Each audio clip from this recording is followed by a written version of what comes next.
Well, hello again and welcome to Still the Show, P365's podcast. I'm joined by the usual suspects this evening, Gareth Sullivan and Jamie Lewis, who always join me on these shows where we talk about everything to do with Pétanque that's sort of happened over the recent period. Been a while since we've met, gents, isn't it? I don't know the last time. What was the last time we Been a did this, while. Gareth? You must remember. I don't know, but Last one, think the last one we put out was, and Jamie was a part of it, was the interview with Dean and Oh, Jason yes. before Santa Susana. Yes, So yeah. that was probably beginning of July. well, that was quite a while ago. But let's get things rolling and just start with something you've enjoyed or particularly notable or highlight for you in the sort of with Pétanque over the last recent period. You want to start, Jamie?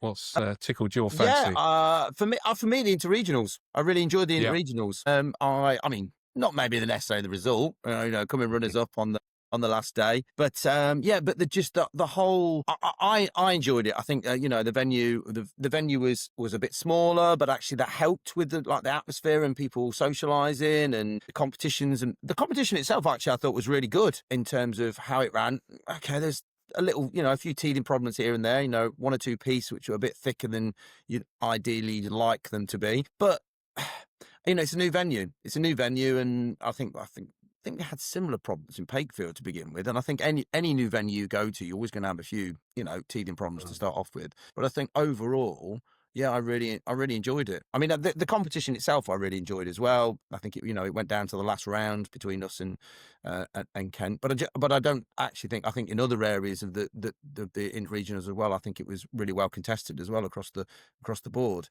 So yeah, I really enjoyed it. Really enjoyed it. I mean, for me, it's one of the events of the year that I really enjoy playing in, because you're playing with other members of your region, you're in and around people that you really get on with it really well. There's that camaraderie.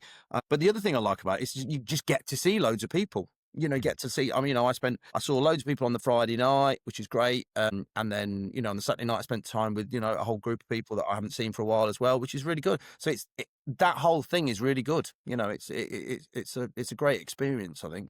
Yeah, well, I turned up Saturday night, as you know, because I wasn't playing, and arrived to be greeted by a load of rabid Tottenham fans who had obviously waiting for my arrival after a rather disastrous result at the London Stadium. So that wasn't the most pleasant greeting I've ever had. And then the chalets, I've got to say, guys, I wasn't too impressed with not having a shower. I've got to say that. Maybe I was just unlucky, but there was no shower in my chalet. Yeah, I think it was a real mixed bag, wasn't it? I mean, the chalet that Keith and I shared with Keith Flat, and we did have a shower. And actually, I think personally, I have had years where I've gone, we've had other, accommodation at other places, and it's been not particularly great. So yeah, I think any it's difficult, isn't it? Because any venue you have, and any venue we've really had over the last X amount of years has always had something wrong with it. You're catering for a huge amount of people. So yeah, I mean, I could sit here and actually talk. There were 2 or 3 things with the venue I was not particularly keen on. The food I was not particularly keen on the food. I didn't think it was particularly great. The actual venue itself, and catering for a huge amount of people. On the social, yeah, there were swings and roundabouts, isn't it? I suppose. I think the 2 most important things, I mean, you think, Gareth, are really the playing conditions and the social side of things, and I actually thought the playing conditions were quite good. I mean, obviously I arrived and weather wasn't so good, but there you go. But I think for me, first of all, I'd say hats off to John Emerson and the people. I wouldn't want to organise that, and and it's easy to say as someone that's an outsider from that and not involved with that, oh, this is rubbish or whatever. But they found us a venue, and I think if you remember whatever it was 3-4 years ago when I first won at Pakefield, and I was sort of like that close to saying I'd never go back again. Whereas I think for the first year at a venue, I thought it was very good. I think there is things like I had a shower, my brothers didn't.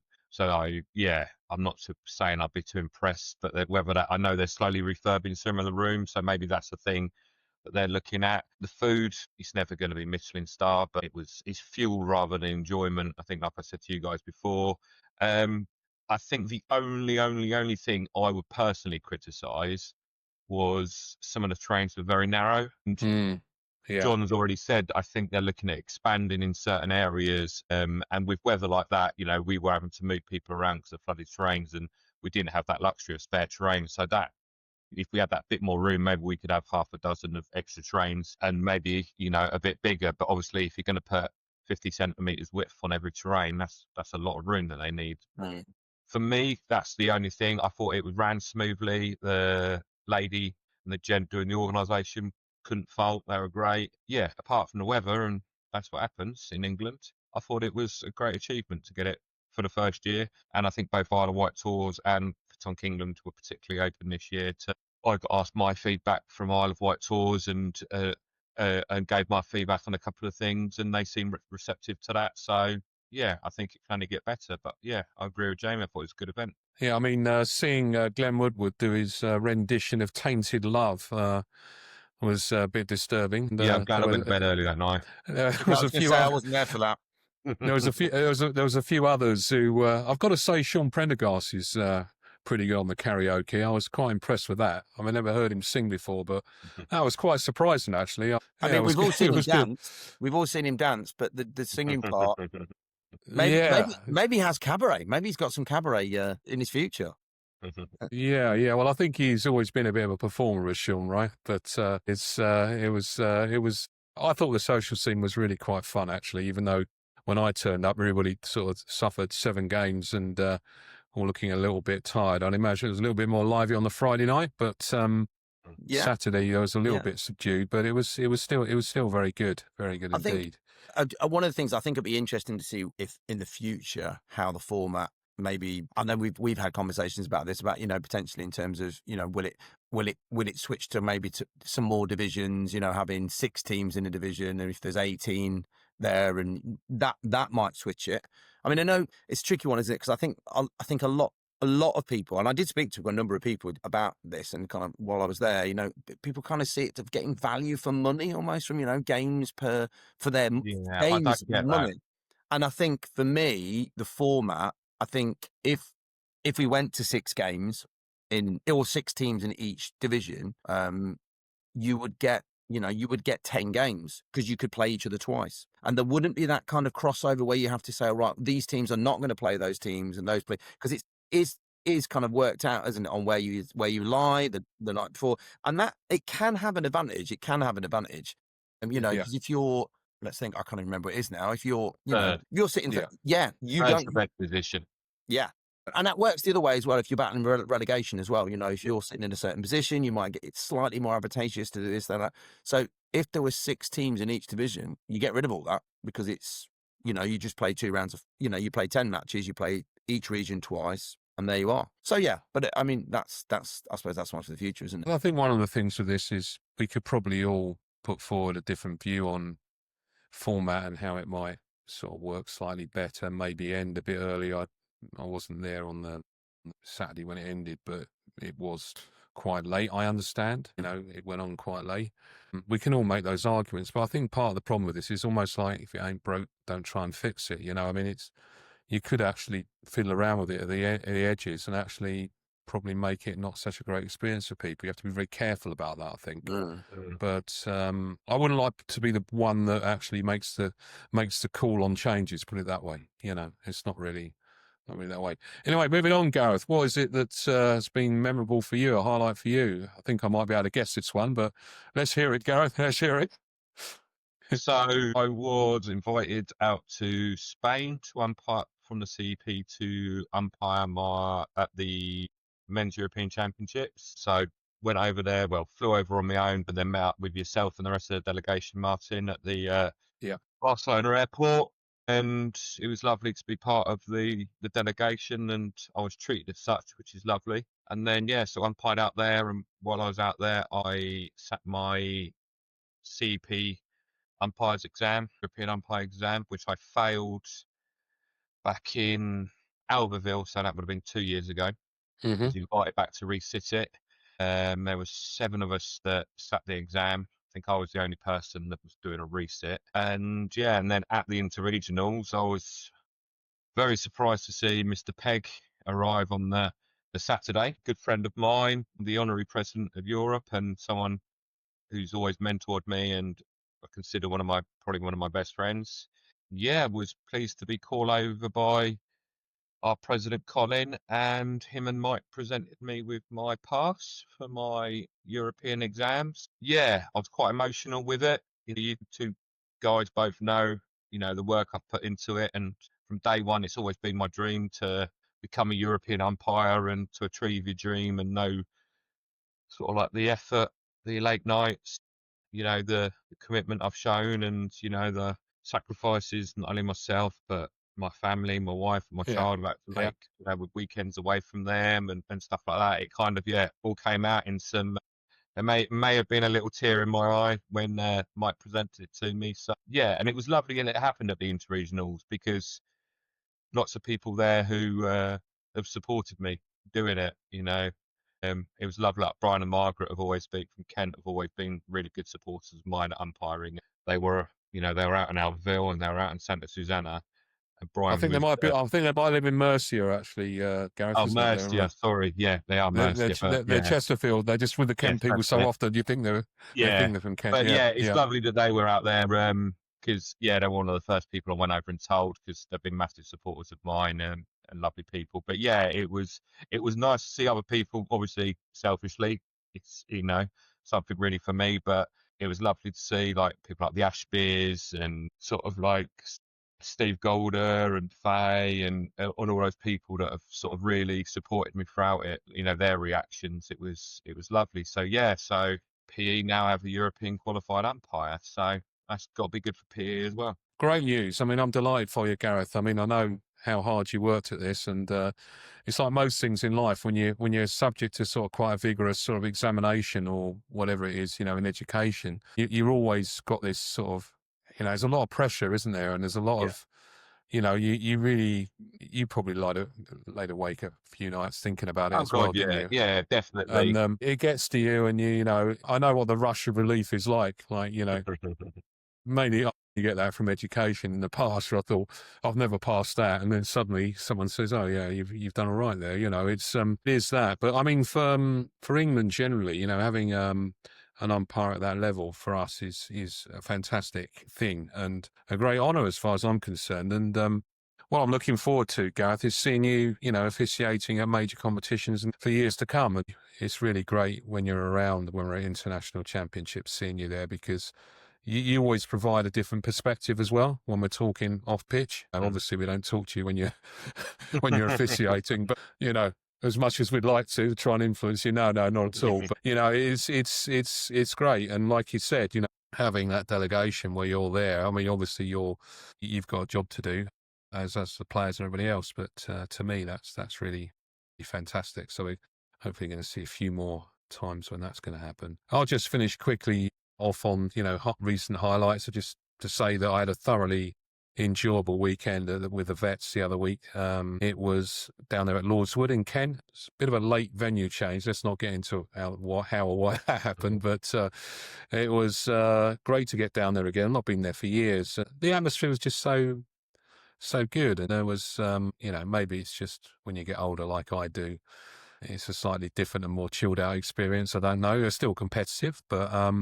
when I've umpired the Vets qualifiers, they're always one of my favourites to umpire. I think you're right. There seems to be, I don't know if it's, I want to say friendly, but maybe just a bit more chilled sort of vibe. I think with the Vets, and I quite like umpiring the Vets for that reason. Give it time, Gareth. It's about 5 years until myself and about 10 others will be there. Good luck being. Yeah, that generation coming through, it's going to be very interesting, I think. But it'll be, particularly when it comes to playing the European Veterans Championship as well. I should think that's going to be pretty hotly contested in years to come, actually, as people sort of age into that bracket. I think it's the best way to describe it, isn't it?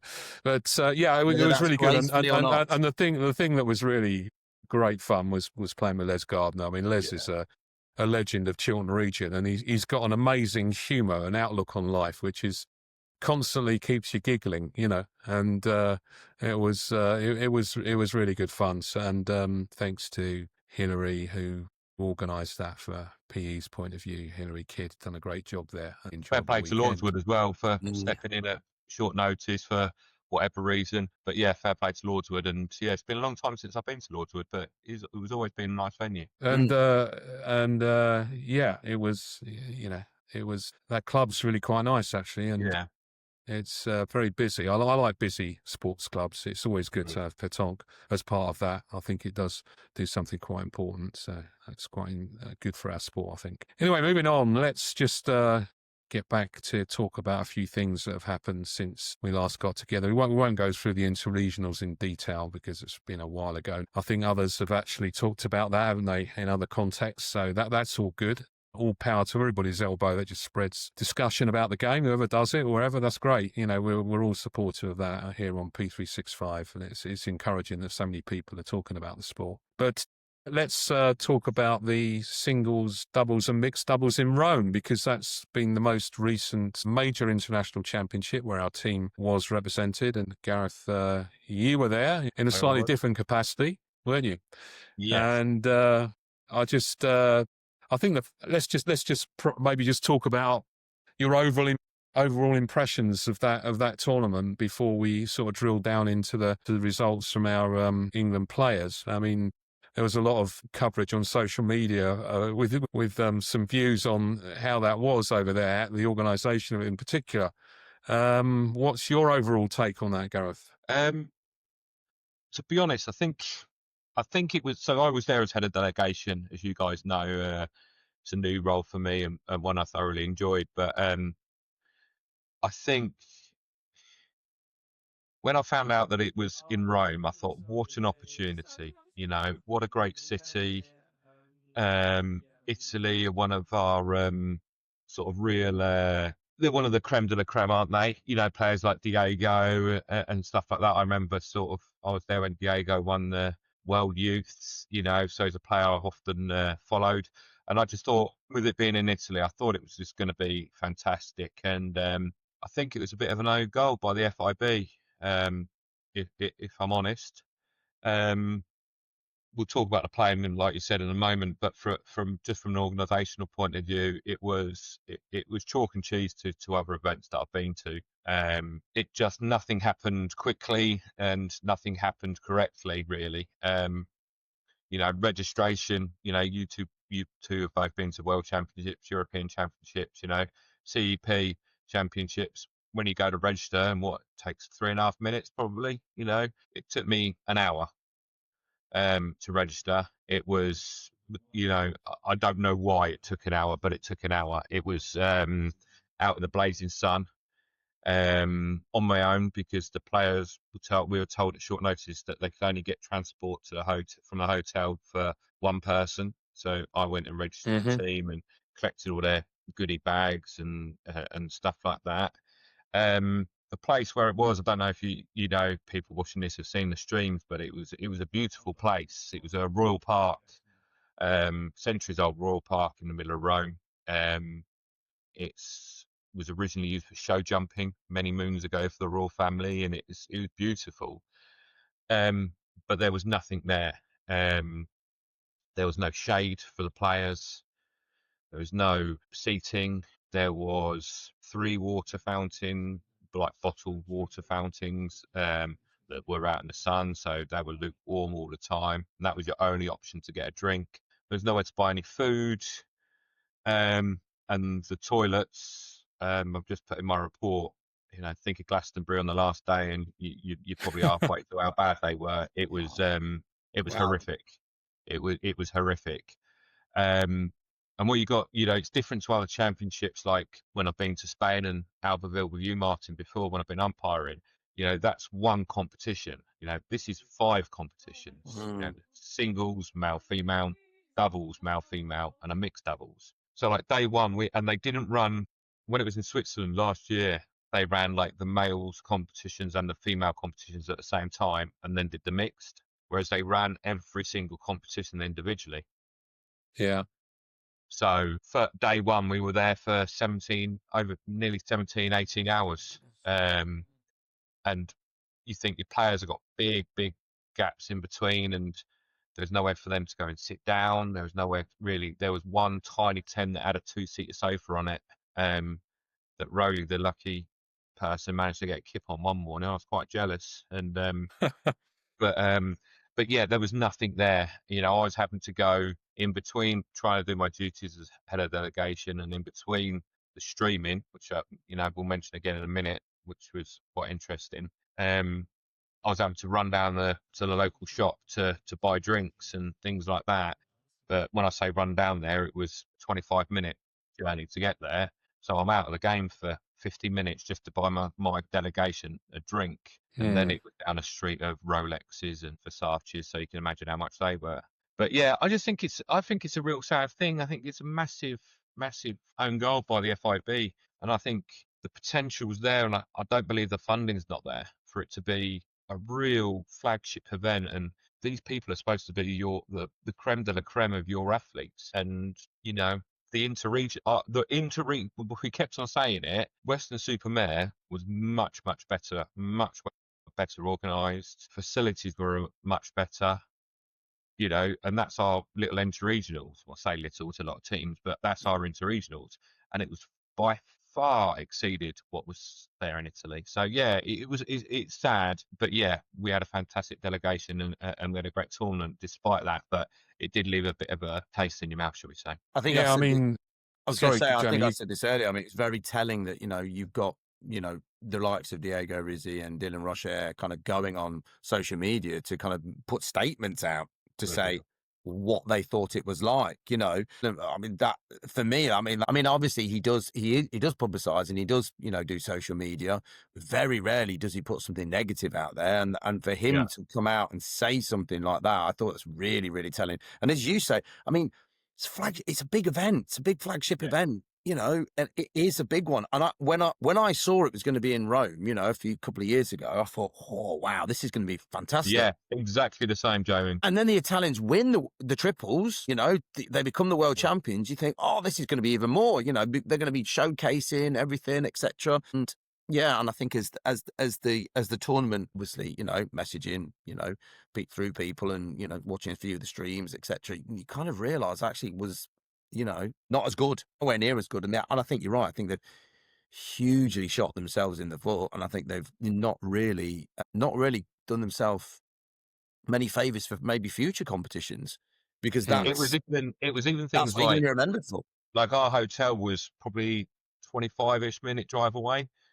Our hotel was lovely. You know, there's nothing wrong with the hotel at all. The staff were fantastic. Found my passport when I lost it, but that's another story. But our only option was to go very early in the morning, and then they said on the first bus only the player that's playing first can go, and not their coach. And I was like, that's not happening. There's no way I'm sending Alex on her own on a bus without her coach. It's just, what if the coach doesn't turn up till an hour later or whatever? Yeah, it's crazy. And things like when we were in the knockouts, when we were playing we weren't starting playing till, say, I think it was midday. They said, oh no, you've got to get the 6:30 in the morning coach, which is not too bad if you've got somewhere to go and relax and sit down and eat breakfast. But there was none of that. So we ended up having to pay. You know, my cap's off to PE. I said the issues we had with transportation, and they sent me over a slash done fund sort of thing for some transportation and Ubers and things like that. But yeah, even that was horrific, you know, getting to and from the venue. And Martin, I'll tell you, as a head of delegation, one of the things you try and do is you're trying to take that stress out of everyone else. All they should have to worry about is playing ball. And so you take it on your shoulders and gladly, you know, but when you continually find fires, it's hard. Yeah. I mean, to me, like I was saying about our interregionals, you're looking primarily at the surface as well that you're playing on, right? As an important consideration. And as you can see from Dylan Rocher's comments about 40 centimetres of sail, I'm not sure it was 40 centimetres because that's quite a bit. But yeah, I think you would be exaggerating a little bit there. What it was is it was generally thick anyway. but there was, because it was basically kind of just laid on grass, cleared some grass and laid it on there. It there was almost like drainage ditches running all the way across all the terrains. And these drainage ditches were probably a foot wide by maybe 4 or 5 inches deep. And instead of just incorporating them and just having them as an undulation, shall we say, they filled them. Right. So with whatever the top surface was, they filled them with that. So you could literally hide a ball in this gap, in this bog or this sand pit, should we say. So yeah, it's difficult to complain about surfaces, and I don't like people complaining about surfaces because it's the same for everyone. But there is surfaces that are more allow the game to be played better, should we say. Well, I mean, on the surface, you see, that's exactly what Diego Rizzi was saying.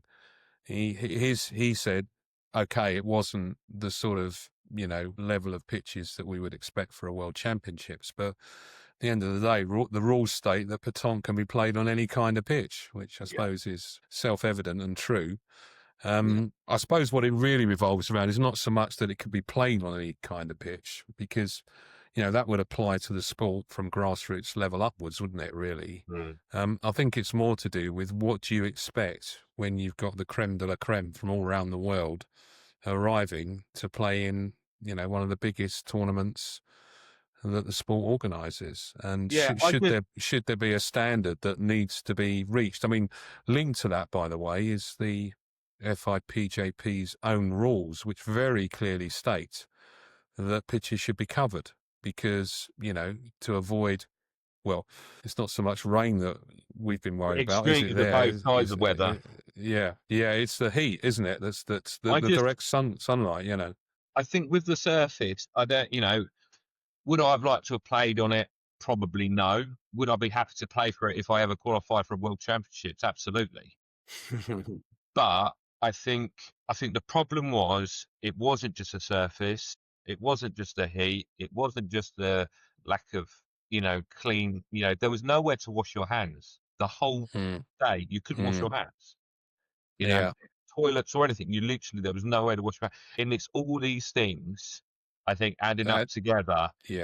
Then people have started saying maybe more things. Whereas the surface, it wasn't great, but it was a surface. But I think if you had that surface with all the other things sorted, I probably think you'd find less people sort of like complaining about the surface, if that makes sense. No, it makes total sense. Makes total sense. I mean, I suppose it's the opposite of marginal gains, isn't it? You've got all these little things make things that, to get higher performances. But if you go the opposite way and you've got all these little, some of them not even little things, are they? Toilets and shade and, Dylan refers to them as refreshments, but, not having water, not having that. I mean, that's just it's all basic stuff. And as you say, as Martin says, I mean, I always thought that a World Championships or those top level tournaments, they had to have some sort of cover because of hot weather, not because of rain or anything like that. I mean, I think I don't know where the where's the Espoir's being held this weekend? Where was the is it Spain? It was in Spain, and covered. But at least the main sort of pitches, the show courts actually had that cover, didn't they? Yeah, which is better. I mean, I've got a sort of slight view on this, having been to a lot of international championships. I don't think it particularly works when you're creating pitches completely afresh outside.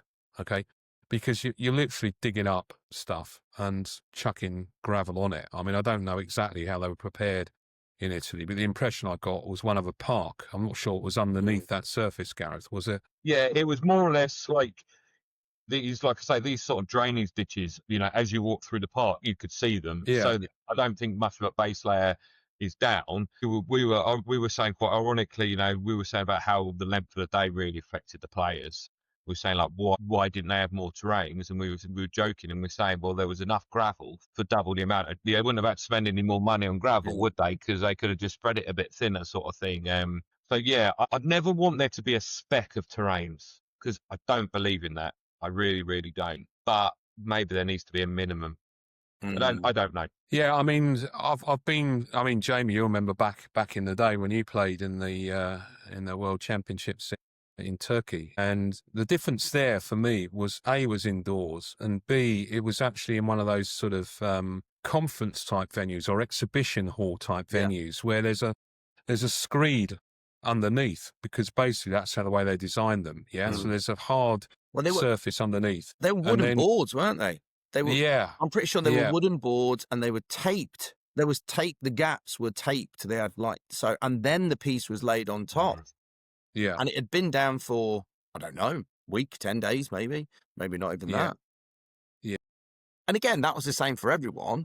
And everybody, and you were aware of where things were. I mean, literally, when we were playing, we were looking, right, so where are the joins? Where do we think the joins are? Because if the joins are there, let's not land on a join, because if you land on that, you ball. But then everyone was doing it. You could tell roughly where things were, so you weren't going to play there. You'd land short and roll through it, or you'd pitch over it, and and in that respect, but it was thinner, I think. And I think when a piece is thicker, I think that's when I don't know. I think that's when the things become more difficult, because I think I'd agree. I think I just said we were joking about it, but you could literally have halved the amount of top stuff, and it probably would have been better. And I'm not, if you think of, obviously not as extreme as the ditch there, but probably I think one of our best venues is Leicester, because I like that undulations, and it goes left, it goes right. To have them as if there is these sort of big sort of dips, then have them as part of the train. And a piece that would have been less of an issue. Yeah, a piece like Leicester, you're playing tactically as well. Put a ball in this area, and then we've got ball in. This is where we play now. We play in a tactical way rather than, when you're playing on a thicker piece. To a certain extent, people change their tactics. Yeah, I think the one sort of, not to draw to a close, but I think the last thing I'll say about it is, my one thought really was take consideration everything that happened, not the playing. We'll come to that in a moment. But yeah, absolutely. There will be someone there that is the only World Championships they ever qualify for. Yeah. And and so I'm not, they might not be, but there is a good chance that someone who's in a competitive country who has got that chance to go, that is their only ever experience of World Championships, and to not be able to wash your hands or go to the toilet, does that make you feel like that you are the creme de la creme? Does that feel like you're an Olympian or a World Cup player, or what I mean? Definitely not. And that saddens me more than, you can be, I don't know if you bleep it out, but you can be pissed off as much as you want, but that quite saddened me that someone's not had a good experience. Yeah. And that's, I'm lucky enough, obviously not to play, but I'm lucky enough I've been to, a few World Championships and quite a few now CEP events. But someone else, if that was their only chance, that saddens me a bit. Yeah. I mean, I think a lot of what's going on here for me is the sort of economics of putting these championships on. I mean, I'd imagine it's extraordinarily onerous, the financial costs of doing that. You wonder whether, sometimes it's sort of, you cut your cloth to fit your budget, maybe. I'd agree to a certain extent. Yeah. But having a clean toilet. No, it's different. I'm talking more about erecting sort of large, covered pitches. I mean, in Spain. I'd agree. But then on the second day, they randomly brought over 2 or 3 gazebos, and they'd obviously just run down to B&Q and bought, or whatever the Italian sort of equivalent of B&Q is. I'm not even going to go down stereotypes, so let's not get involved with that. No. And to have those, with a few chairs underneath it, you're not talking a lot of money, are you? To go and buy 10 gazebos at, 50 euros each or whatever it is. It's not, when you think of the money people have paid and federations have paid to go out there, to not even be able to sit down or wash your hands or go to the toilet. Yes, I'm thankful they hosted it. Spain take more than their fair share. They host it, but there has to be a minimum spec, and I'm not just on about the terrains. There has to be, I think one of the other problems might be that, I can't think of an occasion, there's probably has been, but I can't recall it, where we've actually been in Italy. Was there a singles in Italy once? I can't remember. Anything in Italy. I think did Monty go as a representative? Monty Choir? I think he might have done, but I think sometimes with these things, you just got to have the experience of having actually run them a few times to actually know what the pitfalls might be. There in Italy at some point? Yeah. Maybe. I think the other thing with Italy as well, guys, is that, their membership is not an awful lot bigger than ours, actually, in Pétanque, because their main sport is bocce. It's a different ball sport. That was a good thing. They had bocce there as Did well. they? Yeah. Yeah, so that was quite interesting to watch some of that. Ironically, it was played on a beach and it's probably thinner than ours. But it was, that was quite interesting to bring those sort of two sports together and to see how that's played. And they had some of the bocce balls for sale, which was, you see the size of them, it's mad. But yeah, that was quite interesting. Okay, well, let's move on then just to review how it went for England at these championships. I think I've got the results here. Let me see if I can just share that and then we'll talk about it a bit. You see that okay? Yep. Yeah, okay, so let's start with the women, shall we? So we had Alex Spillett, didn't we, in the singles? Yep. Gareth on this one. And I mean, my quick take on this, I'll let you and Jamie also give your views on it in a second.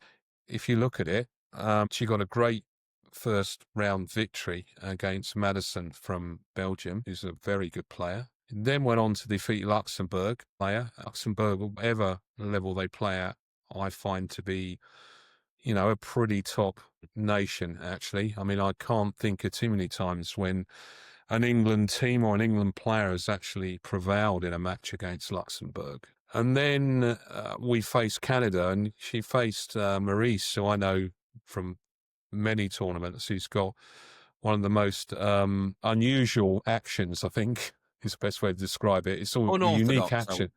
Unorthodox and unique. And it works extremely well for her. And she is she was in the team that defeated it was Sammy and Emma Longstaff when we were at the women's doubles back in Spain before. We lost in the quarterfinal, So, and she's a medalist, and she's a shooting medalist, is Maurice. So that's not an easy game. And then there was this sort of showdown game at the end, which I'm sure you're best probably to talk about, Gareth, because you were streaming it. But it was just such a tight game, wasn't it, to get into that top 16? Alex had a shot, didn't she, if I recall correctly, to win that match. But it was very, very tight. But I took a lot of positives out of her performance in the singles. I mean, what was your take, Gareth, on that? Yeah, first of all, I'll say about Alex, but I'll say about the entire delegation. I couldn't expect anything or ask anything more of them. They were such a good bunch of people to be going with on and off the trains. I actually tried telling them on day 2, you need to stop supporting your teammates because you need to rest for your game, sort of thing. It was such a long day and I sort of really wanted to support them. So Alex, and all of them were really good. But, I think you can take something from every single round there. Beat Belgium, and the Belgium was not in the game. Absolutely. Alex completely dominated her. And then the Belgium lady, won every other game until she lost in the semi-final and became a medalist. Yeah. So that's the quality of play Alex was showing. Yeah. The Luxembourg, like you've just said, I think Luxembourg are a team that are there or thereabouts. A lot of competitions in a lot of male, female aspires. They're a very good nation. So to get a win against them was fantastic. The Canada game, to be honest, was probably Alex's low point. Yeah. I don't think it was a bad score against a very, very good player, but Alex will be the first to admit that was probably the worst she played the entire time we were there. She didn't play well, didn't shoot well, didn't point well, and if you're in the singles, you can't afford a loose ball and end, let alone 2 sort of thing. So yeah, it was a learning thing, and I don't think 6-13 is that bad a score against Canada. And then the Algeria game was, so that was basically, like you said, a shootout for the top 16. And there's no Coupe des Nations in any of these. No. So it was sort of shit or buff sort of thing. Yeah. It was 10-9, and we were in the second of the two added game ends. The Algerian lady made a fantastic shot with her last ball and was holding one, and probably 18 inches away, if I remember rightly, to the left of the jack. And Alex had a choice to make, and it was either the percentage shot was probably to point, get 10-all, and go to the third end of the two, if people know what I'm on about, you tiebreaker end. Yeah. Or take the shot and win. Yeah. I'm a true believer, and Jeremy, who was the coach for the ladies in the mixed, was, I was streaming right next to him. I could hear what was being said, and it was what do you want to do? Because there was no right or wrong. No. And she took the shot on, and she'd been shooting very well and missed it by a hair's breadth. Yeah. Had she pointed, I said to Alex afterwards, if you'd pointed and got it in, and you'd gone to 10-all, an extra end, and then you lost, you'd be saying, why didn't I shoot and take the game by the ball by the horn sort of thing. So, yeah, that was the end of Alex's competition when it comes to singles, but she was fantastic. I mean, what's your take on it, Jamie? You take the shot, you can win, right? You grasp the opportunity. It's the age-old adage, isn't it? There's no, in that situation, there is no wrong play. There is only kind of like, whether you make the play or not. If you point in, you like Gareth says, you point in, you take the point, you go to 10-10, you then play the next end and you win on that end. You go, I made the right play. But if you you point in, you play the next end, and I didn't make the right play. You shoot and you hit it, and you carrow and stay. Of course, it was the right play, and especially shoot 100%. I mean, for me, it's always. I mean, personally, I always think you should be aggressive and you should attack.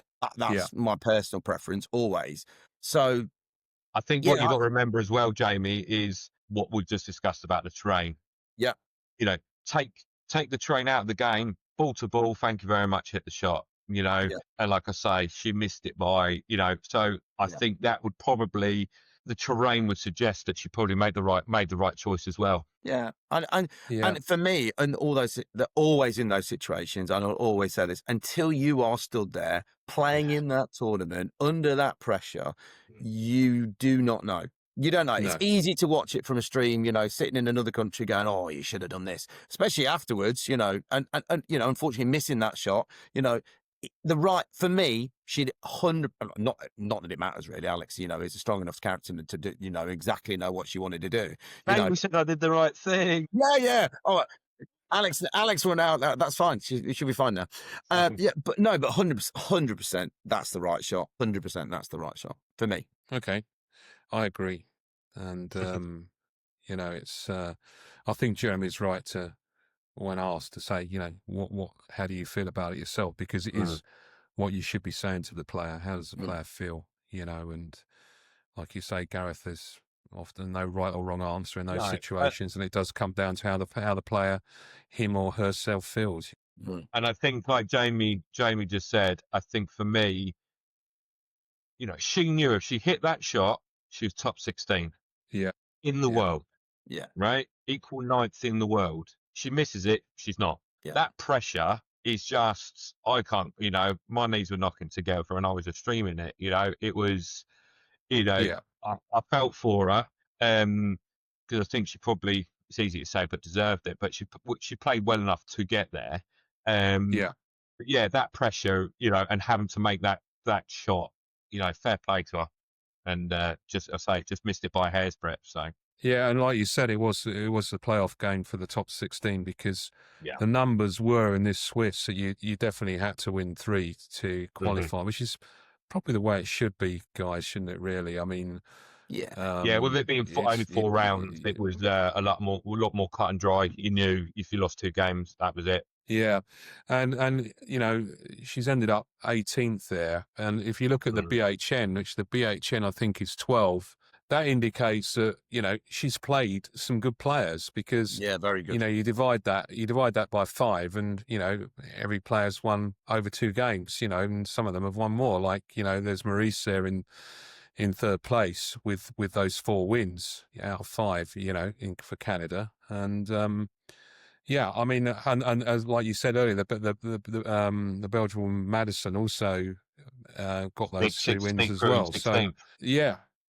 So that's yeah. I mean, I thought that was unfortunate, because Alex did go out the same crunch game the previous time we were in Denmark. I know you remember that. I was there. And who was it against? Myself. It was against a Moroccan player, actually. So it's been sort of. She was telling me she's lost out. It must be a different one then. She's lost out previously to an Algeria player, because she was quite upset. It happened twice, so it must be another tournament. She's lost out to Algeria. Well, I might be wrong. She might be right. It was definitely it was either an Algerian woman or a Moroccan woman. It's certainly, and you know, you cannot underestimate, as we know, the North African players. They're generally very, very strong players. Yeah. And anyway, just to quickly finish off what happened with that.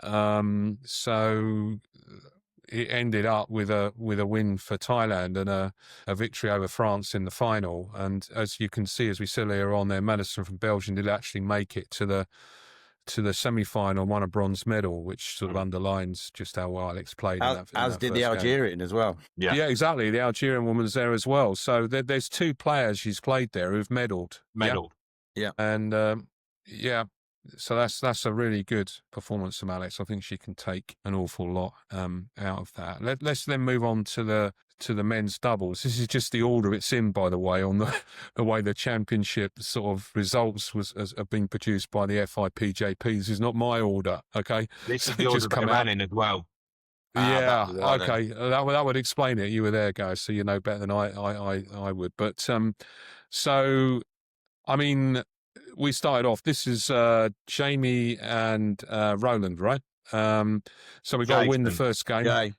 Sorry, Jason. I've got Jamie on my mind. Jamie, sorry, Jason. Sorry about that. That's getting cut out of this. I'll start again. So it was Jason and Rowley in this for the doubles, and they had a pretty, I thought, routine match against Austria there to win that first game. And then they played this place in the South Pacific I'd never even heard of before, Palau. No, nor had I. Yeah. But interestingly, they're not from there. No. I believe they're residents in France. Yes, well, the Palau player is very well known on the circuit, on the French circuit. His name escapes me for a second, but he's gone a long way in things like La Marseillaise and everything else, you know, so that is actually a very good win. And then we just got edged out in that game against Luxembourg, and my comments about Luxembourg I made earlier on about how strong a nation they are, that is, you know, that could have gone either way, that game, couldn't it? Yeah, it was, as the score suggests, it was a real 50-50 game. There was one point when I think we were holding, we'd maybe only played 2 ball, and we were holding with two, and they with their last ball, they got some, and they put their hand up to it, some quite lucky jack movement, and moved it completely unintentional. So instead of looking at probably a end of 6 almost, I think we gave away 2, so like an 8-point sort of swing. So that made a big difference. But yeah, it was a very nip and tuck game, very competitive and very enjoyable game to watch. Yeah. Anyway, I mean, that was a pretty good performance through those matches, and obviously we ended up with that very good dominant performance in round 4, which then put us in a situation where we finished 8th, didn't we, in the Swiss, which is pretty good for sure. I mean, anything. Yeah, above France, above Italy, above Algeria, some big teams. Monaco. Yeah, and then you look at countries that didn't make it, like have been playing well, particularly Germany lately, Belgium. You know, you look down Denmark. Sorry, I've gone too far. Let me go back. Denmark, Spain didn't qualify. So that was very, very good performance. And then when of course, what did we get? We got the game against France, didn't we? How did we pull that one out of the bag? Just a piece of bad luck, because you wouldn't really expect normally, would you, having finished 8th, to end up playing France, who had finished 9th. I mean, that's a very unusual outcome, because you would expect France normally, wouldn't you, to be at least in the top 4 and dodge that one. Yeah, absolutely. Just didn't work. Who did they? Was it Holland? No. Yeah, they lost to Holland. They lost to Holland, didn't they? Yeah. Yeah. You know. So. Yeah. Interestingly enough, the game against France, yes, it was over very quickly, and as a 13-0 would suggest. We were talking about it afterwards, and France threw one ball that didn't count. It was either literally a perfect point or a perfect shot. 10 out of 10 balls, apart from one, which was a missed shot. They were phenomenal. Yeah. And then, of course, again, it played out, didn't it, the rest of this tournament, and Thailand prevailed in the end, and that was a big victory, and quite, obviously a fanny in the final against Mikey Molinas, Switzerland, and Joseph Molinas, and but they did extremely well, the Swiss, didn't they, to defeat Madagascar and get through to that final. Oh, very much so. You look how good the ties were, though. Like 13-0 in the final, 13-4 against Italy won, which was Diego Rizzi in the semi-final, and then 13-1 against Luxembourg that we were just talking about. That's not a bad going, is it, to concede 5 points in your quarter, semi, and final? Yeah, very much so. I mean, interestingly, that Monaco in the very first round, it was 13-11. That looks like a very tight game compared to everything else they played. Yeah. Anyway, moving on quickly, let's look at the women's doubles. The results here. Well, I mean, we defeated Belgium in the singles, and then what did we do? We then defeated them in the doubles. That was a really great result. I was pretty ecstatic about that, because obviously Madison and I think the other player was Nancy Balzan, who's, very well known, meddling great player, and I think we first encountered her, actually, we went to Marseille many years ago. I remember Becky playing her in the singles and just losing by 1 point, I think. Well, European triples champion. Yeah, exactly. Yeah. So that's a fantastic result, that. And then round 2, we got edged out by Croatia, which I was a bit surprised about, actually, Gareth. I mean, it was. I think that's probably. It just wasn't a good game. They didn't play. They didn't, by the girls' own. Again, it's easy to say about luck, but there was some rather interesting jack movements, etc. But yeah, it's just not one that when I saw the draw, I was quite happy with that, and as were the girls. So yeah, probably they were a little bit disappointed, but it is what it is. Yeah. But forgetting that, we then bounced back with a really superb 13-2 defeat of Monaco. Again, Monaco is another one of those countries. It's a principality in actual fact, rather than a country, isn't it? But it's one of those federations that over the years, I can't recall us in any sort of age or gender format actually beating them, and to actually get a 13-2 victory is really fantastic result for them, actually. I played extremely well, and then in that 4th round to actually get into knockout stages, the game against Iran, which I'm not sure we've ever played them before, have we? Iran? No, I think the interesting thing with those 2 games is the Monaco win. We were 2-0 down, so they'd scored 13 points in, I think, 3 ends. Thank you very much. And that qualified them. More or less, probably. Obviously it's only 2 wins, but you're thinking, obviously, you've got your disappointment. Sorry, I don't mean qualifies them, but you got your disappointment. Croatia, get back on the horse. You've won that, and then to draw around was slightly probably favourable draw. And did exactly the same what they needed to do then. Yeah, and I've just, by the way, remembered who that player is in the Palau. It's Frederick Bauer. That's it. Who's a really top player. So that was a great result in the doubles there. Anyway, what that meant then was that here's little old England again in the top 10. Very good outcome. And again, if you look down who didn't make it, Switzerland, Spain, Monaco, Italy's second team, Malaysia, who've been very good of recent years. Our friends from Holland didn't make it. Germany. Yeah. I mean, it's really very, very good. Look at Belgium as well. Belgium. I was going to say Belgium. 37th with one win. Yeah. So again, for both Alex and Ella, of course, that was a really terrific performance. So let's just talk about Ella a bit, Gareth, because this was a sort of first time at this level. Only 18, right? And really giving a great account of herself, in a very pressurized tournament. Yeah, definitely. I think she put way more pressure on herself than anyone else did. Obviously, no one put any pressure on her. But I think after the first round, so we haven't done the mixed yet. But the first round, she was the only player not to have won a game. Right. Okay. Up until her double sort of thing.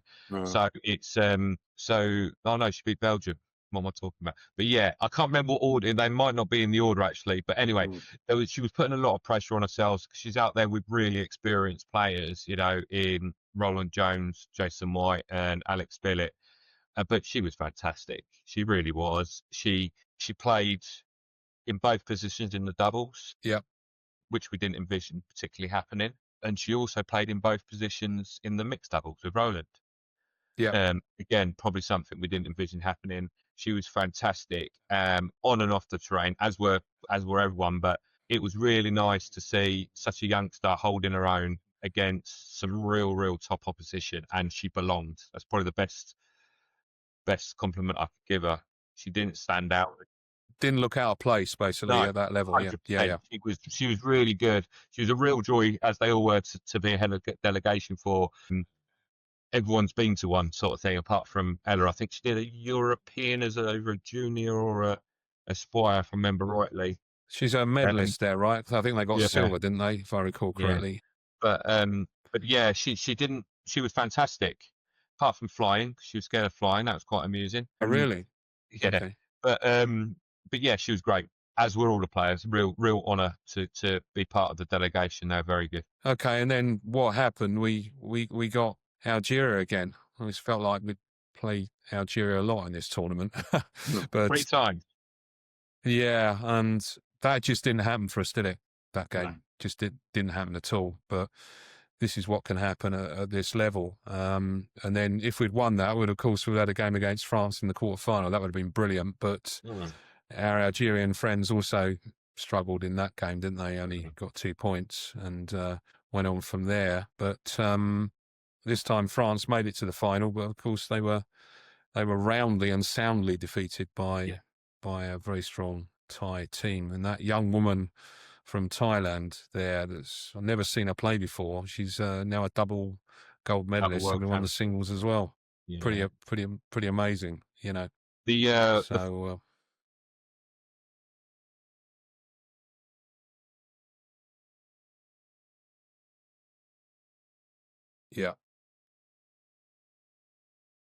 Yeah.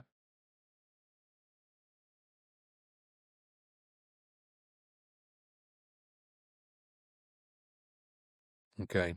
And then let's just look at the singles with Jason.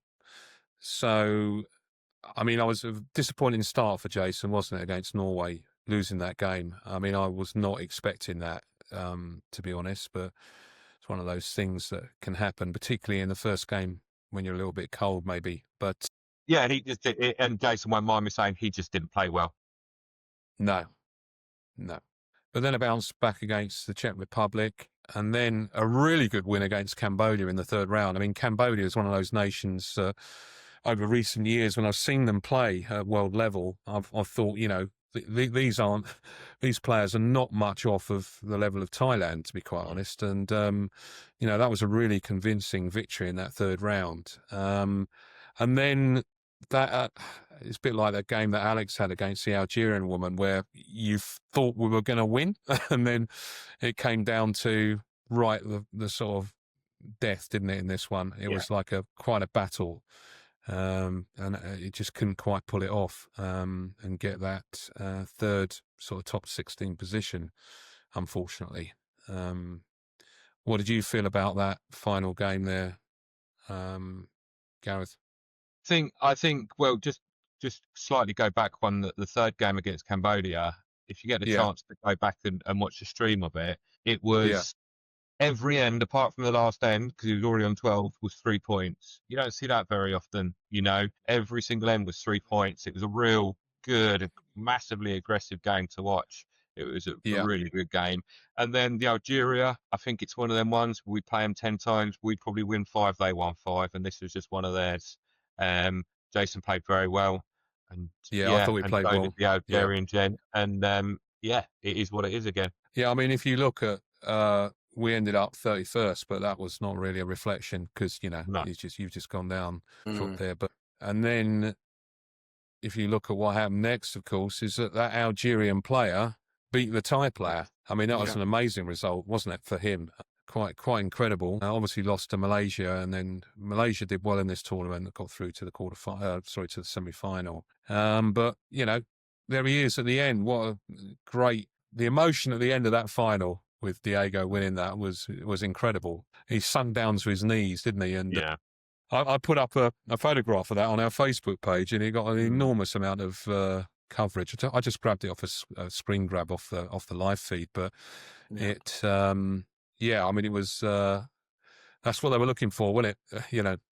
It doesn't cease to amaze me with him how, he plays at an incredibly high level. He's an incredibly good player. He's a fantastic player, isn't he? He is a fantastic player.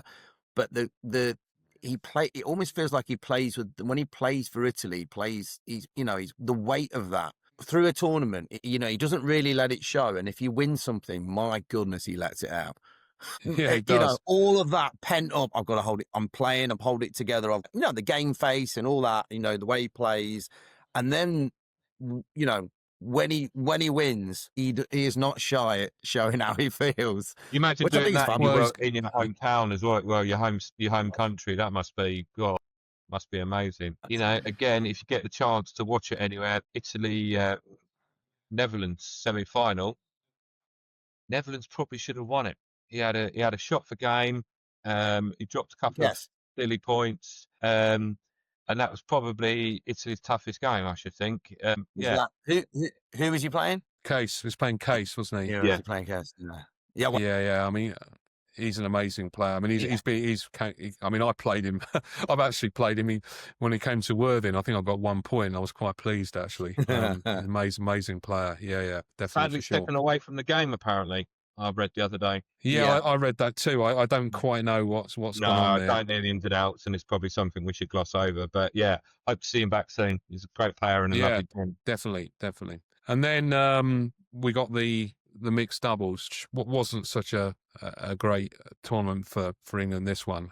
I mean, first round, you're playing a West African nation. I mean, most West African nations like Burkina Faso, all of them along there, Benin, all that sort of edge of West Africa up there, Northwest Africa, I always think they're very strong. And we didn't really get going in that game. And then after you win that, who do you get? You get Italy. I mean, that's sometimes the vagaries of the Swiss system, isn't it? Obviously, Italy had lost their first game, probably quite unusually. I can't remember who they played. Is it on there? It is in there somewhere. I can't. They lost to Luxembourg. That's right. They did 13-8. That's not what you want to see, is it? After losing a game, suddenly faced with Italy, and then we played Mexico. I mean, I don't think I saw this game, Gareth, actually. So I've not looked at that. So I don't know what happened there, but they're not one of the strongest nations, Mexico. But I mean, the problem is that you knew after losing the first 2 games that you're out of the tournament, right? So it's quite a tough place to be. And then we had that rather unfortunate incident, didn't we, in the Sweden game where the female player was unwell and everybody was watching that. I was pretty concerned. I didn't know what was going on. It looked pretty bad at the time, but I understand she recovered okay. But that game was called off before it even sort of completed, really. Stopped there and then, didn't it? Because she was unable to play. I mean, I don't know. I mean, we obviously didn't get a great placing on this because we only won 1 game, but I mean, it's a difficult one, this, isn't it? I don't know what you guys think. I don't know what you think, Jamie. I'll ask you, Jamie. I mean, trying to prepare for a mixed doubles. I mean, it's not a format that we play, is it? Very often in England, is it? And what tends to happen is that you often find that the two players that are playing it have only sporadically, or in some cases, never played together before. And I think that was the case in this one. You know, I mean, what do you think? I mean, I think it's hard. I think the mixed doubles is really tricky because, as you say, to pick 4 players to play in 5 different events, to then try and find, not chemistry, because that's the wrong word, but to find that balance, between players and the fact that they, I mean, I don't know how much Ella and Rolly have ever played together. I mean, I'm sure they've practiced and they've done it, but to find it is a tricky one. It is a tricky one, and I think, as you say, it's having 5 competitions on at the same time. I understand why, because you've got the players there, but it's really tricky to find that balance. I think it's really, really tricky to find that balance. I think the process is, Jamie, isn't it, now, where we find these players for this tournament by basically having a doubles qualification process, don't we? Yeah, there's no singles element in it, and there's no mixed doubles element in it, and you couldn't do it anyway because you'd probably come up with more than 4 players. But I mean, it is dictated by who happens to win those 2 doubles tournaments, and then you have to, I don't know exactly the word I would use, I don't know, fit the teams from that, following that. You then choose someone to play the singles, and then the players that don't play the singles then naturally play the mixed doubles, don't they? That's the way it works. Well, effectively, you pick your singles players and you go, right, okay, you 2 guys, you're playing mixed. Yeah. That's really how it works, because you've got your doubles and you decide. So yeah, it's a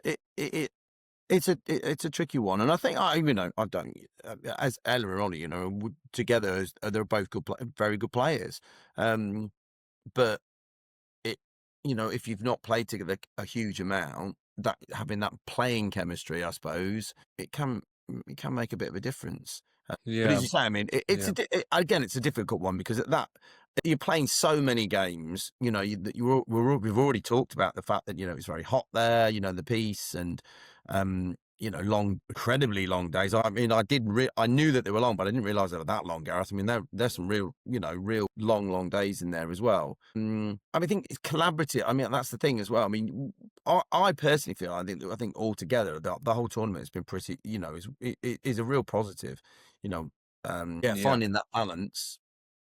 Yeah, and then this was another win for Madagascar, and I mean, they were very dominant in that final against Bandiera and Rocher, weren't they? I didn't see the France-Thailand go. I'd imagine that was a pretty good match, Gareth, in the semi-final. I didn't see that. Yeah.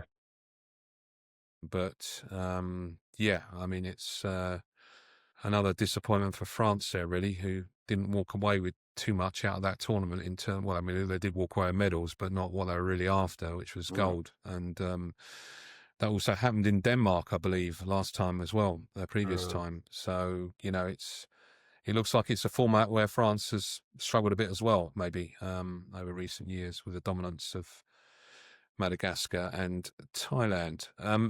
This is an interesting table, and this, I suppose, is what we're really sort of looking at is, if you look at the rankings that come out of that, there's England there. I think that in reality is joint 19th, isn't it? Because it's difficult to separate. Yeah. Oh, they're joint 17th, aren't they? Really? Yeah. Yeah. Sorry, I beg your pardon. Yes, 17th. Yeah, because of Germany got that as well. But as we know, we were probably 2 shots away from getting 4, qualifications, and that would have notched us up even further, wouldn't it? I mean, I think they're giving you 2 for getting into the knockout. So if we just managed to edge those other 2, it would have been 13th. Yeah, which would have been an amazing result. But I mean, I take a lot of positives out of it. I'm sure you guys do. I mean, I think it was a terrific tournament for us, and I could tell, Gareth, that the atmosphere of the delegation was very strong. It's the same strength I felt when we were in Santa Susana. I mean, I think recent tournaments we've got a tremendous sort of team ethic going on, everybody working Yeah. together, and it's great, really good. I got on one of the days, I think it was a Sunday, we did a little we had no play, we were out, so we did a little sightseeing tour as a delegation, which was really good. You see, there's a lot to see at Roman. We saw it, and I think it was Alex said to me, she said we were walking along, and she said to me, "Have you enjoyed it?" And then obviously it was a big yes, and then she said, "Are you happy with the play?" And I couldn't say anything negative particularly, but I said the one thing I was extremely happy with. Yes, we got 2 teams into the top 16, but more importantly for me, every player that went got into the top 16. Mm. Yeah. If it had been the 2 singles, yes, there would have been chuffed. But the fact that we've had the male doubles and the female doubles, that mean we took 4 players and every single one of them is a top 16 player in the world. For me, that was the sort of like if we got, and we're very close to getting 4. But yeah, every single player getting through really, really made it for me. Okay, that's great. I'm just going to do a very quick sort of preview of the Women's World Championships, which are starting this week, actually. We travel on Wednesday. I'm head of delegation for that, and we've got Coach Vince Wills, and most importantly of all, we've got our team, which is, let me just run through that very quickly. Ella again. We've got Sarah Huntley. We've got Becky Edwins, and obviously we've got Alex again. So we've got 2 players who've just recently competed very well in a tournament, must be full of confidence. And then we've got 2 other players joining them who are very experienced now, aren't they? And very strong. And, I'm going to that tournament thinking we've got a very good chance. But it is the World Championships. We know how difficult that is. And it's in that wonderful Ballodrome, which I've not been to yet, which I'm really looking forward to, San Lenoble, which is just outside Douai, which in itself is about a 30-minute drive from Lille. So I'm really looking forward to this tournament, and I just think we've got. Let's see how it pans out. I will be streaming. I'll be doing your job, Gareth, for a change. Yeah. So we'll hopefully get some good play. I mean, what's your 2 guys feeling about our team? Strong team, isn't it? Yeah. Go on, Jamie. Yeah, I mean, 100%. I mean, I for a long time I have felt that the women's format and the women's teams are one of our best, kind of like chances to do really well in the sport. I do think that, predominantly because we've got some really good players. That's the crux of it. And I think, we got that. And it's always to do with, how what our draw be like. Will it be a bit more favourable? Because that does help. 100% that does help. But I think there's a nice balance and nice mix to the team, and I think, I think I don't want to put any, I'm not going to put pressure on them, or anything like that, because I think effectively all 4 of them will be wanting to do as well as they can, knowing all 4 of them, they will have high expectations for themselves, 100%. So it is a cliche, isn't it? It's one round at a time. So see how the games go. Hopefully we can get a decent first draw and etc. But yeah, I feel really positive about it. And I think the other thing is they're going to play in a venue which looks absolutely amazing. Yeah, the venue looks fabulous. I hear it's got toilets and running water. Gracious. That'd be a French bonus, wouldn't it? know how to put on a show, don't they? But yeah, no, the venue looks absolutely amazing, and I think that will help. I mean, that will help everybody, because obviously it is that adage we said, everyone has to play in the same venue and play on the same pistes. But I do think, I think, I do think they'll do. I think they'll do well, But we'll have to. We got to wait and see, haven't we? We got to wait and see. But I do feel, and I think I've said this. I think I've said this about a few women's tournaments, which I've genuinely felt for a number of years that this is the format. These are the competitions I think we can do quite well in. Yeah, I mean we didn't have the best of tournaments last time, did we? In Bangkok, we just had a couple of wins in the Swiss, and then if I recall correctly, we lost to Australia in the Nations Cup. Wasn't what we were looking for last time, although the draw wasn't the easiest, if I recall correctly. I think we played 3 East Asian countries in the first 3 rounds, so it was quite tough. Southeast Asian countries. Yeah, I mean, I think we'll be looking to improve upon that this time, without putting any pressure on the team. But I think we've got a very good chance. And like you say, Jamie, it does often revolve around the draw as well, and 100%. how it goes. I think Sarah's shooting, if I'm not much mistaken. I had that confirmed. I'm just guessing actually that's the case. Do you know, Gareth? Whether Sarah's shooting? I don't know. No. But you look at that. There's a good team. There's some a good combination. I like the balance of the team, and I think the team can be quite attacking as well. I think for me with that team is, and I echo everything that Jamie just said. I completely agree with Jamie. I think they've got the potential with a favourable draw to do very well. But I think the interesting thing with that team is, and I just see it as a bonus, is obviously the 3 girls qualified as a triple. They then pick the 4th from the second place team, being Alex. And you can go to some of these tournaments where that happens, and the player brought in is the obvious 4th. Yeah. Plays minimal games, and is seen as a 4th. But I think the fact that Ella and Alex play together, and the fact that Alex and Ella have just been to a World Championships will help with that sort of like bringing Alex into a different team. I think that can only be seen as a positive because Alex can play ball, and I think, with that being a more natural sort of almost mix, there's not that obvious, oh, Alex, you're actually the 4th. I think, I think that's going to help, and I think they've got a cracking head of delegation going out there. Who's that? Vince. I don't know him as a coach, but I'm sure he'll do a fantastic job. And 4 girls that have been there and done that, 2 of them extremely recently, a month ago. So I think they could do good, and I'm sure everyone wishes you the best, Martin.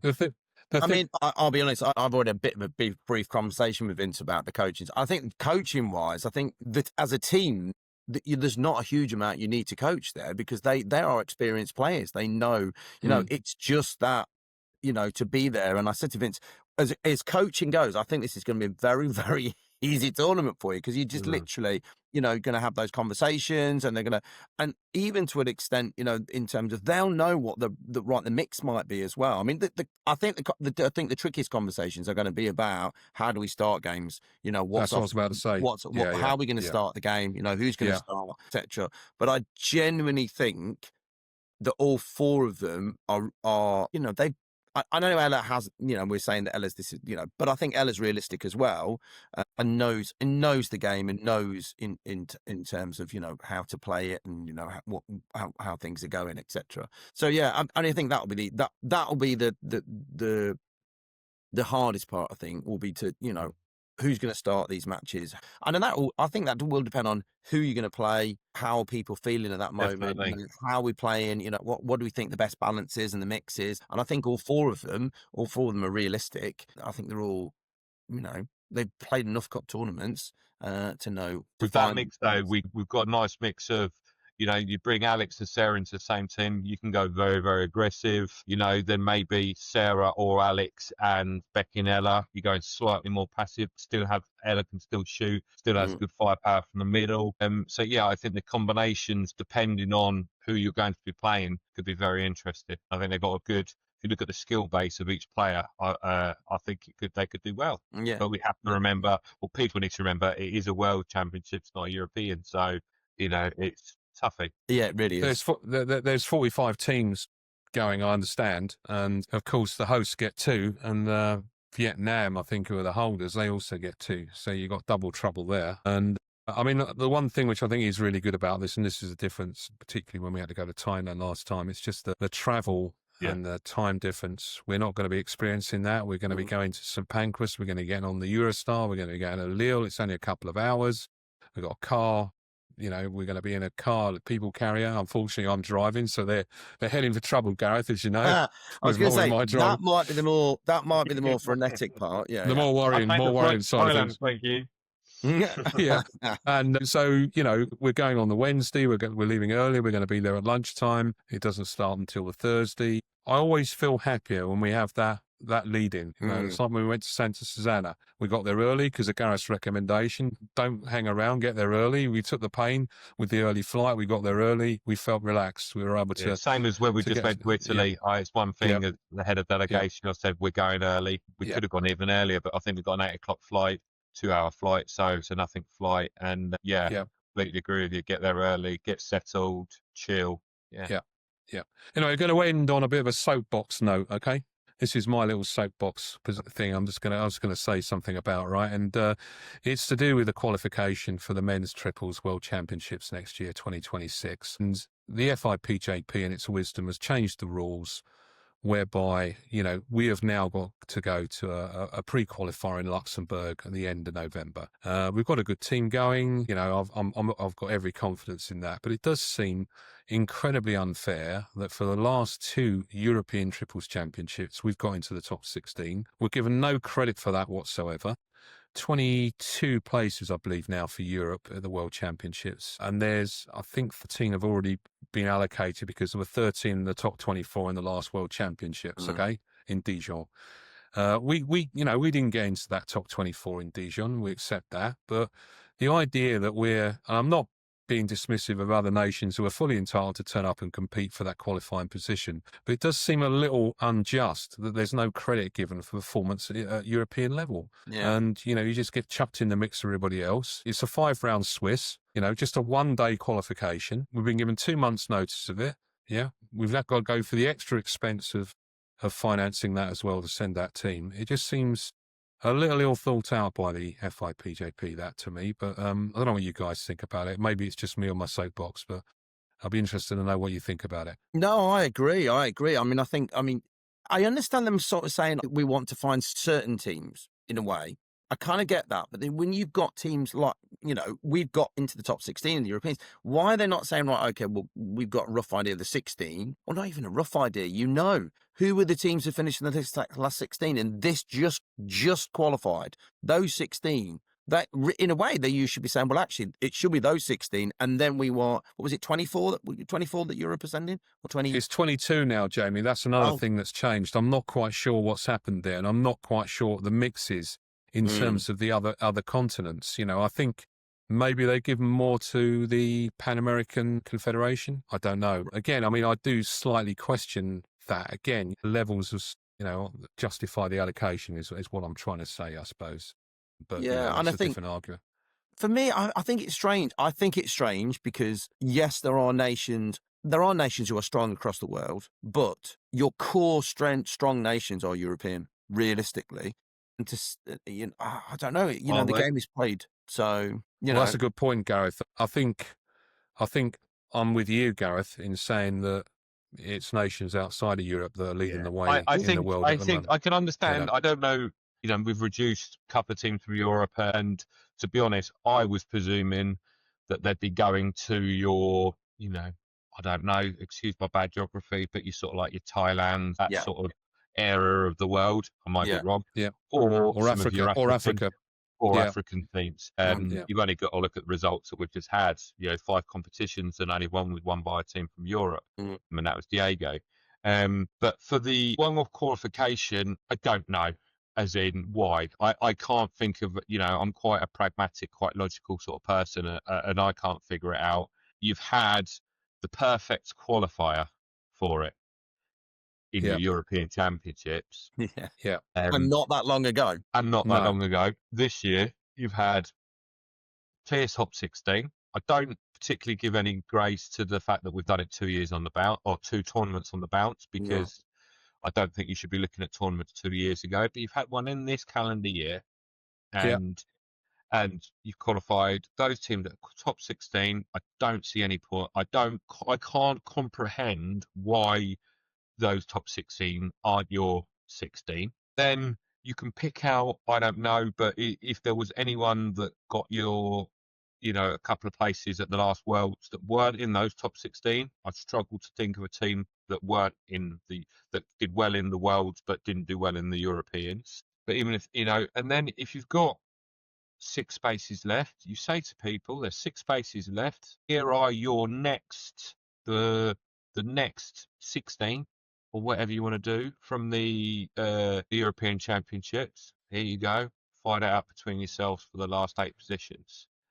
The only thing I can think of, and the only reason, and probably on my soapbox a little bit as well, Martin, and maybe not the best thing to say, the only thing I can think of is that for some reason the FIPJP particularly willing to let a CEP tournament be the decider for whatever reason. That's the only thing I can think of. I mean, my argument, because I was under the impression my that argument the is first. actually. Sorry, Martin. My impression was originally that it was a CEP event, this one-day qualifier, but it's not. It's a FIPJP event. So that's the only thing I can think of, that there's some political or reason why the FIPJP, for those who don't know, our world governing body, like your FIFA, don't trust, which I think is ridiculous, or don't want the CEP, which would be, like in football terms, UEFA, holding a qualifier for a world event.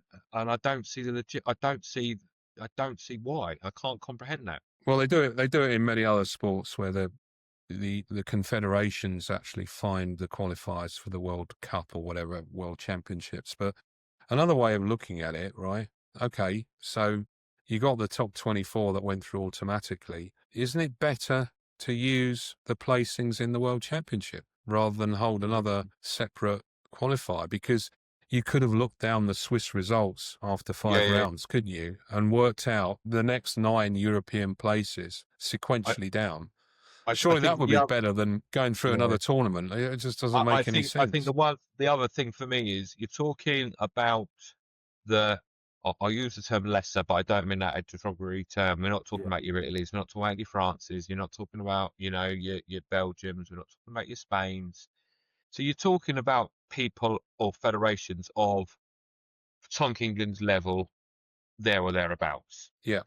Countries that do not have a massive participation in the sport, and therefore do not have a bucket load of money to throw at these competitions. We're lucky in Pétanque England, where I've just gone to Rome and my expenses have been covered, and to provide a service for Pétanque England. If you're a Scottish player or Scottish delegate, you're paying for that 100% of your own. So it's gone on from not only the Pétanque England have to find this money, and it's membership people's money. That's, you're right, from your person that just pays down the club right up to your Jason and your Rollies of these worlds. It's their money.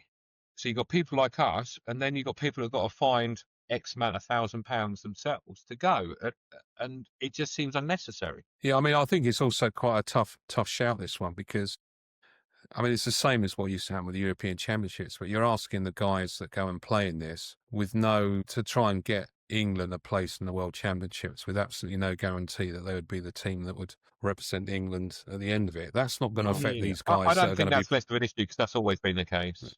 It has, and it's not going to affect these guys, because we all know who's going here. It's Dean Ashby, it's Roland, it's Jason. They're bringing in Kai because Scott's shortly to become a father again, and he can't have the time away. And Kai being in that second place SSC team was, and the way he's played this year was a fairly natural sort of choice, which I don't think anybody has really disagreed with, although I've heard anyway within the Pétanque community. So it's a great team. And if they did, without me being too, if they did, they'd be wrong, because yeah, of course, he has been absolutely superb this year. Well, he lives with 2 of them as well. That's cool. Well, yeah, I mean, yeah, it does. But the thing is, though, they play they play a huge amount. Kai has, honestly, every time I've seen him in any event, he has been absolutely brilliant. Absolutely brilliant. He was superb again. Well, I mean, the Interregionals, the last round, he was absolutely fantastic in that round. But he's been brilliant all year. He's been brilliant all year, and his dedication and his actual the practice and he's put hours in, but also going to competitions and playing in competitions. He naturally slides into that team, doesn't he? That's the thing as well. Yeah, and he 100%. Personality-wise, skill-wise, yes, etc. Dean's your out-and-out pointer in that team. Jason's probably your out-and-out shooter in that team. And then the Rowley and Kai, perfect matches for them in the middle. So, and Rowley and Kai can both go point, they can both go shoot, and they can both play middle. So it's a natural thing for Kai to go. Yeah. Anyway, that's the little soapbox moment here on Still the Show as we come to the end of this episode. It remains for me to thank Jamie and Gareth for joining me again. And you, Martin, of course, as always. Thank you. We'll look forward to seeing what happens at the Women's World Championships. I'm greatly looking forward to that. And hopefully we've also not got too long till the next one. Yeah, and then we've got other things. That's true, Gareth. We'll try and do better, but we've got other things going on which we'll need to pick up. We'll need to pick up the Women's World Championships next time. We'll need to pick up Euro Cup. We'll need to pick up the youth who are also playing in their own World Championships there in Isla Cristina. This weekend we have the Champion of Champions, yeah. Yeah, so there's plenty going on as usual, and we'll catch up with that again, guys. So thanks very much. I'm going to stop the recording right now.